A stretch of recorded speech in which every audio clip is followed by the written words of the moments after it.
Teenage గర్భాలలో ఆ రాష్ట్రం టాప్లో నిలిచింది. ఆ రాష్ట్రం మరేదో కాదు, మన పొరుగు రాష్ట్రమైనటువంటి తమిళనాడు.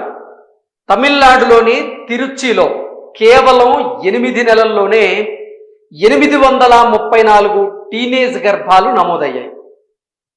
ఈ సంఖ్య ఇప్పుడు ఆ ప్రాంత వాసులతో పాటుగా టీనేజర్స్ని కూడా భయాందోళనకైతే గురి చేస్తూ ఉంది.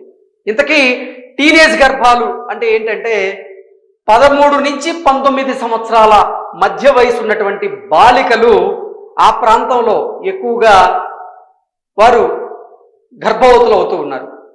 దానికి కారణం ఏంటి అనేది మనం పూర్తి స్థాయిలో విశ్లేషణ చేసుకునేటువంటి ప్రయత్నం అయితే చేద్దాం. ఈ రిపోర్టు ప్రకారంగా అంటే ఈ నివేదిక ప్రకారంగా తమిళనాడులోని తిరుచిలో కేవలం 8 నెలల్లో 834 టీనేజ్ ప్రెగ్నెన్సీస్ కేసెస్ అయితే నమోదయ్యాయి. దానికి కారణం ఏంటంటే తిరుచి అనేటువంటి ప్రాంతం అక్కడ కాస్త వెనకబడినటువంటి ప్రాంతం కాబట్టి ఆ ప్రాంతంలో ఈ టీనేజ్ గర్భాల సంఖ్య నానాటికి పెరుగుతుండడంతో ఈ నివేదిక నిజంగా ఆ ప్రాంత వాసులతో పాటుగా టీనేజర్స్ను కూడా భయాందోళనకైతే గురి చేస్తూ ఉంది. వివరాల్లోకి కనుక మనం వెళ్తే ఇక్కడ నిరక్షరాస్యత అంటే తమిళనాడు రాష్ట్రంలో ఈ ప్రాంతంలో కాస్త నిరక్షరాస్యత ఎక్కువగా ఉండడం, అతి చిన్న వయసులోనే బాల్య వివాహాలు చేయడంతోనే ఈ టీనేజ్ ప్రెగ్నెన్సీ కేసులు అక్కడ ఎక్కువగా నమోదవుతున్నట్లుగా తెలుస్తూ ఉంది.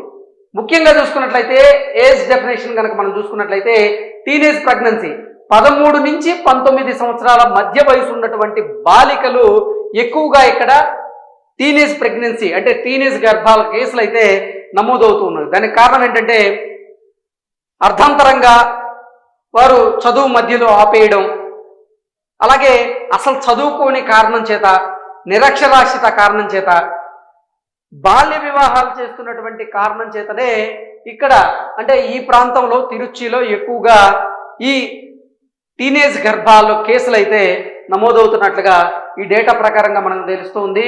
టైమ్స్ ఆఫ్ ఇండియా చేసినటువంటి ఒక సర్వేలో భాగంగా తమిళనాడుకి చెందినటువంటి తిరుచిలో కేవలం 8 నెలల్లోనే 834 టీనేజ్ ప్రెగ్నెన్సీ కేసులు నమోదయ్యాయంటే నిజంగా ఇది షాకింగ్ వార్తగా మనం పూర్తి స్థాయిలో విశ్లేషణ చేసుకోవచ్చు. ఇక వివరాల్లో గనక వెళ్తే మనం తిరుచి జిల్లా ప్రసూతి మరణాలు అలాగే శిశు మరణాల వంటి కీలక ఆరోగ్య సూచికల్లో మెరుగుదల చూపించినప్పటికీ టీనేజ్ గర్భాలు ఇంకా ఆందోళన కలిగించేటువంటి విషయంగా ఆ ప్రాంతాన్ని కుదిపేస్తూ ఉన్నాయి. టైమ్స్ ఆఫ్ ఇండియా యాక్సెస్ చేసినటువంటి డేటా ప్రకారంగా ఏప్రిల్ మరియు నవంబర్ 2025 మధ్య 834 టీనేజ్ గర్భాల కేసులు అయితే నమోదయ్యాయి. నిజంగా గతంతో పోలిస్తే ఈ సంఖ్య పెరిగినట్లుగా కూడా ఈ నివేదిక అయితే రిపోర్ట్స్ని మనకి ఇస్తూ ఉంది. నెంబర్ ఆఫ్ టీనేజ్ ప్రెగ్నెన్సీస్ కనుక మనం చూసుకున్నట్లయితే 2020 నుంచి 21 మధ్య 710 కేసులు ఉంటే 2021-22 మధ్య కాస్త తగ్గాయి అనుకోవచ్చు. అంటే 2021 సంవత్సరంతో పోల్చుకుంటే కాస్త తగ్గాయి. అవేర్నెస్ కలిగించేటువంటి ప్రయత్నం ప్రభుత్వం చేసినప్పటికీ మళ్ళీ 2022-2023 మధ్య అది కాస్త పెరిగింది. ఇక 2023-24 మధ్య చూసుకున్నట్లయితే 23 కంటే కూడా 24 సంవత్సరంలో ఆ కేసుల సంఖ్య పెరుగుదలని ఈ గ్రాఫ్లో మనం క్లుప్తంగా చూసుకోవచ్చు. ఇక 24-25 సంవత్సరానికి కనుక చూసుకున్నట్లయితే 1234 కేసులు అంటే రికార్డు స్థాయిలో ఈ టీనేజ్ గర్భాల కేసులు అయితే నమోదవడం జరిగింది. ఇక 2025-26 అంటే ఇప్పటి వరకు పరిస్థితి కనుక చూసుకున్నట్లయితే 2025 నవంబర్ నుంచి 834 కేసులు అక్కడ నమోదవుతున్నాయంటే నిజంగా బాల్య వివాహాలు ఇప్పుడు దేశవ్యాప్తంగా లేవు అని చాలామంది భావిస్తున్నారు. కానీ బాల్య వివాహాల వల్ల 13 నుంచి 19 సంవత్సరాల వయసు ఉన్నటువంటి బాలికలు నిజంగా ఎటువంటి ఇబ్బందులను ఎదుర్కొంటున్నారు అనేది ఈ ఆర్టికల్ ద్వారా మనం విశ్లేషణ అయితే చేసుకోవచ్చు.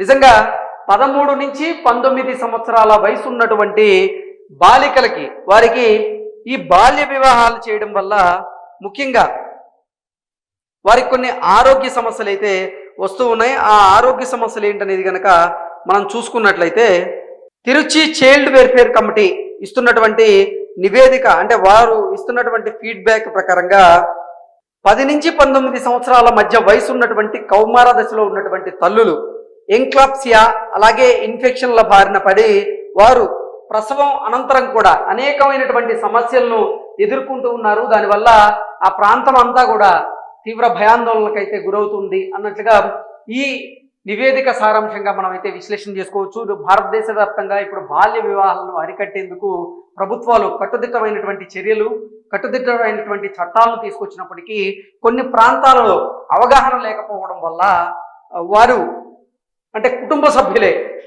వారి పిల్లలకి, అంటే ముఖ్యంగా ఆడపిల్లలకి ఈ బాల్య వివాహాలు చేసేటువంటి ప్రయత్నం అయితే చేస్తూ ఉన్నారు. బాల్య వివాహాల అనంతరం వారు ఎదుర్కొంటున్నటువంటి సమస్యలు నిజంగా వర్ణనాతీతం. దానికి కారణం ఏంటంటే 13 సంవత్సరాల నుంచి 19 సంవత్సరాల వయసు ఉన్నటువంటి బాలిక కౌమార దశలో ఉన్న సమయంలోనే వారు గర్భం దాల్చడం, ఆ తర్వాత తల్లులుగా మారడం, తర్వాత అనుకోనటువంటి ఇన్ఫెక్షన్ల బారిన పడడం, వారి ప్రాణాలు గాలిలో కలిసిపోవడం, ఇటువంటి సంఖ్య పెరుగుతూ ఉన్నటువంటి నేపథ్యంలోనే దీని మీద అవేర్నెస్ కల్పిస్తూ ఇప్పుడు తమిళనాడు ప్రభుత్వం కూడా కీలకంగా కొన్ని నిర్ణయాలు అయితే తీసుకోబోతోంది. నిజంగా టైమ్స్ ఆఫ్ ఇండియా ఇచ్చినటువంటి ఈ నివేదిక ఆందోళన అయితే కలిగిస్తుంది. దీని ప్రకారంగా భారతదేశంలో ఇంకా బాల్య వివాహాలు జరుగుతూ ఉన్నాయి అనడానికి ఇది ఒక నిదర్శనంగా అయితే మనం పూర్తి స్థాయిలో విశ్లేషణ చేసుకోవచ్చు. ఇప్పటికైనా ఈ ఆర్టికల్ బయటకు వచ్చిన తర్వాత అయినా సరే కొంతమందిలో అవగాహన పెరిగి బాల్య వివాహాల వ్యవస్థను రద్దు చేస్తారని కోరుకుంటున్నాం. Thank you so much.